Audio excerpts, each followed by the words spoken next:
Did y'all know? And I don't know how true this is, so I'm about to read the article right now.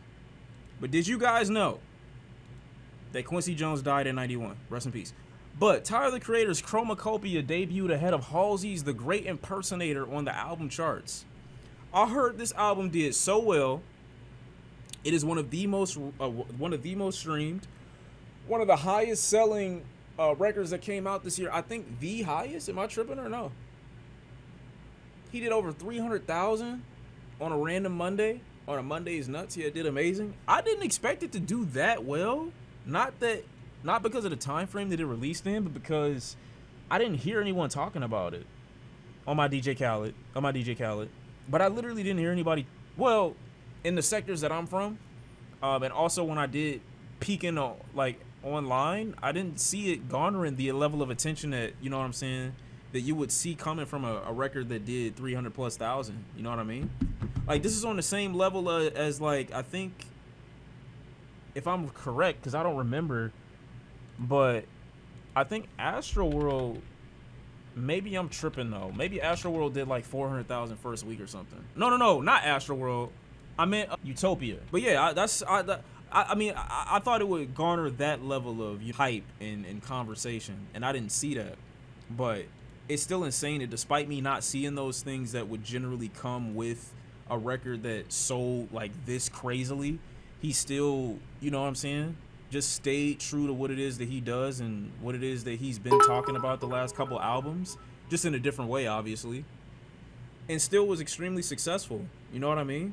Despite the recent narrative that no one listens to his music, because I saw that going around like crazy, even though I do understand why some people will listen to other types of music when they're in certain settings and not Tyler, the Creator.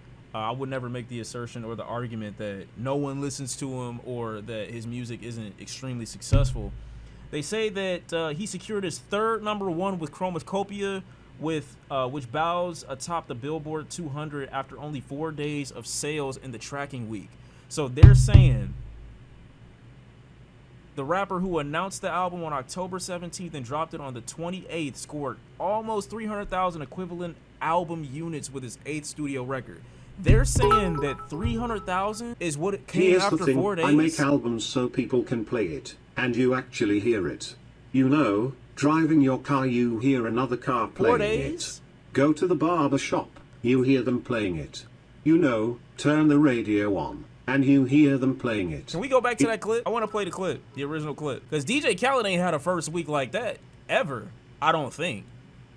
Correct me if I'm wrong. DJ Khaled, Mysterious Music. Do you think we'll see more midweek drops as a result of this? No. I don't think it's a lot of people that are still willing to go out on a, you know what I'm saying? They're not, I don't think people are going to do that. And honestly, I don't think a lot of people can afford to do that. There's some people that have label obligations that need their music to be, you know, on that Friday at midnight, traditionally from what we normally are used to. People that don't want to go against the status quo, you know? So, I mean, I respect what Tyler did, but to think that it's going to be the new standard, absolutely not. I just don't see that happening. You know, go to the barbershop, you hear them playing it. You know, turn the radio on, you hear them playing it. You know, it's playing everywhere. Albums that you actually hear the songs. Not no mysterious shit, you never hear it. That's so crazy. That's so crazy.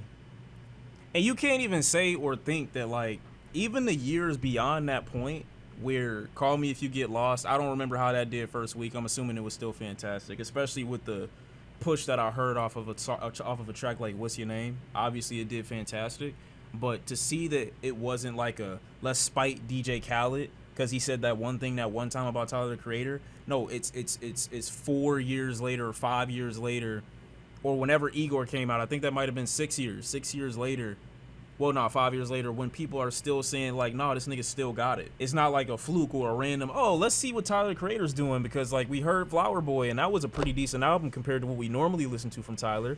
Let's give the next one a chance. Like, no, it's just been consistent since 2019.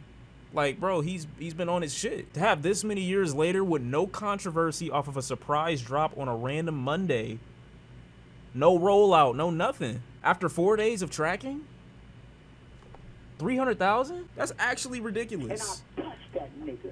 It's going down That's more than impressive. That's almost unheard of. On a more nuanced scale, Chromacopia had 157,000 streaming equivalent album units, as well as 142 in album sales and 500 units in track equivalent albums. He moved 66,000 in vinyl sales, his biggest first week in vinyl and third largest selling debut week for any rap album vinyl since 1991. When did y'all listen to Chromacopia? Like, I know obviously Monday when it came out. Did you listen to it when you first woke up? Did you listen to it on your way to work, which is kind of like what Tyler's intention was for it? Like, did you interact with it in the way that he described to Nardwar, you know, so much time ago? Or was it just like you got home and you just casually listened to it like you normally do anytime music comes out any other day? During the commute or with me brushing my teeth? I mean, that's still fire, bro.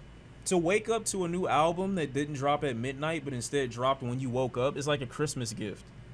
That's how I used to wake up in the morning. You know what I'm saying?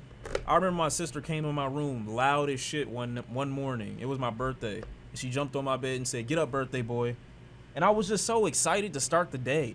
Like, looking forward to something like that immediately. It wasn't something that we did at midnight and it's like, oh, you already up, and it's not really like, no, I'm starting the day with this emotion. I'm waking up knowing that it's going to be a great day. That's fire. You know what I mean? That he was able to move like that, despite it being a Monday, no rollout, no controversy, no nothing. Just straight music. Just straight music, man.